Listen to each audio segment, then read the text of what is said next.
जय हिंद दोस्तों, स्वागत है एक बार फिर से आपका अपने YouTube channel study with Krishna Thakur में। ठीक है दोस्तों, हम इस वीडियो में जानेंगे subject Hindi BA first, BA second, BA third year. ठीक है, इन तीनों को मिला करके हम जानेंगे। ठीक है ना, ये तीनों ईयर्स में जो सब्जेक्ट हिंदी से काम आएगा। ठीक है, तो चलिए बिना किसी देरी के हम स्टार्ट करते हैं और जानते हैं। सबसे पहले क्या है, अनुवाद की अवधारणा अनुवाद की अवधारणा क्या कहलाती है। तो चलिए इसके बारे में जानते हैं। देखिए, अनुवाद का अर्थ एक भाषा से दूसरी भाषा में अर्थपूर्ण परिवर्तन करना है। ठीक है, जिससे मूल संदेश, विचार, भाव और संदर्भ सही तरीके से संप्रेषित हो सके। ठीक है, यह केवल शब्दों को बदलने की प्रक्रिया नहीं है, बल्कि भाषा की सांस्कृतिक, सामाजिक और व्याकरणिक विशेषताओं को ध्यान में रखते हुए सामग्री का सही और प्रभावी रूपांतरण करता है। जो अनुवाद की अवधारणा है, इन सभी को क्या करता है, रूपांतरण करता है। ठीक है, चलिए अब जानते हैं अनुवाद की विशेषताएं कौन कौन सी है। ठीक है, अनुवाद की विशेषताएं 4 होती है। ये एक इनमें से ये, ठीक है ना। सबसे पहला हमारा आता है सटीकता, उसके बाद आता है संदर्भ निष्ठा, उसके बाद आता है प्रवाह। ठीक है ना, उसके बाद जो चौथा है भाषागत संचार, ये नहीं आएगा। ठीक है, ये इसमें नहीं आएगा। ठीक है, ये गलत है। ठीक है ना, इसलिए इसमें 4 ही होगा। इसको 1 2 3 यहाँ पर हो जाएगा 4। ठीक है, 4 नंबर हो जाएगा भाषागत संचार, यानी कि लिंग्विस्टिक स्ट्रक्चर। ठीक है ना, चलिए सबसे पहला हमारा क्या आता है, सटीकता, यानी कि एक्यूरेसी। चलिए इसके बारे में जानते हैं, एक्यूरेसी क्या होती है। सटीकता, ठीक है ना, मूल भाषा के अर्थ को बिना किसी विकृति के लक्षित भाषा में प्रस्तुत करना क्या कहलाता है, सटीकता कहलाता है। ये कह रहा है कि मूल भाषा के अर्थ को बिना किसी विकृति के लक्षित भाषा में प्रस्तुत करना क्या कहलाता है, सटीकता कहलाता है। ठीक है, अब जानेंगे संदर्भ निष्ठा के बारे में। क्या जानेंगे, संदर्भ निष्ठा यानी कॉन्टेक्चुअल फिडेलिटी। ठीक है, चलिए ये क्या होती है इसके बारे में जान लेते हैं। भाषा की सांस्कृतिक और संदर्भगत विशेषताओं को बनाए रखना क्या कहलाता है, संदर्भ निष्ठा कहलाता है। ठीक है ना, भाषा की संस्कृति और संदर्भगत विशेषताओं को बनाए रखना क्या कहलाता है, संदर्भ निष्ठा कहलाता है। ठीक है, ये हो गया हमारा दूसरा। अब जानेंगे तीसरा नंबर, यानी कि प्रवाह, यानी कि फ्लुएंसी। ठीक है ना, प्रवाह क्या है, तो चलिए यही जानते हैं। अनुवादित पाठ स्वाभाविक और पढ़ने में सहज होना क्या कहलाता है, प्रवाह कहलाता है। ठीक है ना, क्या कहलाता है, प्रवाह। ठीक है, अब जानेंगे अनुवाद की विशेषता जो 4 नंबर पर है और लास्ट है ये भाषागत संचार, लिंग्विस्टिक स्ट्रक्चर, यानी ठीक है ना।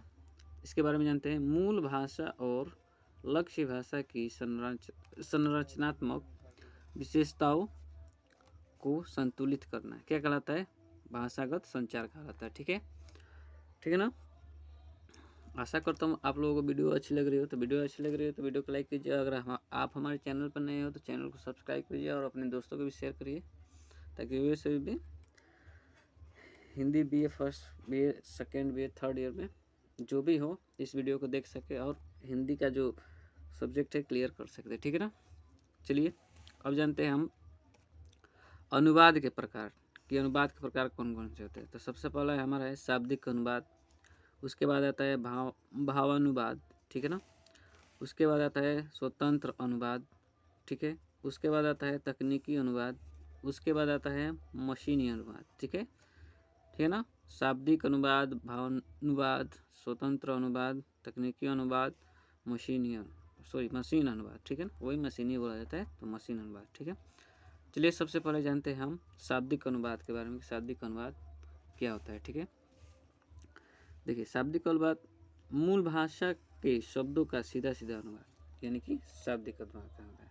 मूल भाषा के जो और सीधा सीधा अनुवाद करता है उसके क्या कहते हैं, शाब्दिक अनुवाद कहते हैं। ठीक है, अब जानेंगे भावानुवाद। ठीक है, भावानुवाद, ठीक है ना, कि भावानुवाद क्या होता है। तो मूल भाषा के भाव और अर्थ को ध्यान में रखकर किया गया अनुवाद क्या कहलाता है, भावानुवाद। कह रहा है कि मूल भाषा जो है उस भाव को और अर्थ को ध्यान में रखते हुए, ठीक है, जो उसका अनुवाद करता है उसको क्या बोलते हैं, भावानुवाद कहते हैं। ठीक है, क्या बोलते हैं, भावानुवाद। ठीक है ना।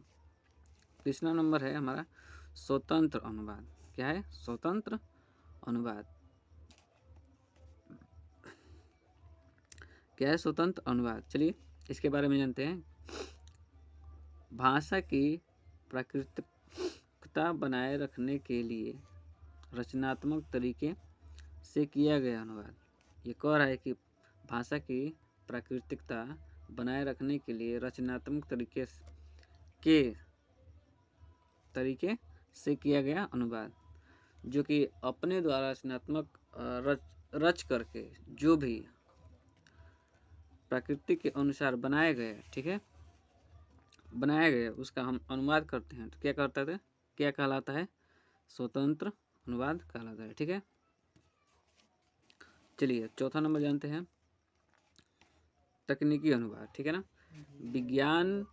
विज्ञान विधि चिकित्सा आदि विशिष्ट क्षेत्रों के लिए किया गया अनुवाद क्या कहलाता है, तकनीकी अनुवाद। कह रहा है कि विज्ञान हो या विधि हो या चिकित्सा हो आदि माने और भी विशिष्ट क्षेत्रों के लिए किया गया अनुवाद क्या कहलाता है, तकनीकी अनुवाद कहलाता है। ठीक है, और पांचवा नंबर है हमारा मशीन अनुवाद। क्या है, मशीन अनुवाद। ठीक है ना, चलिए इसके बारे में जानते हैं।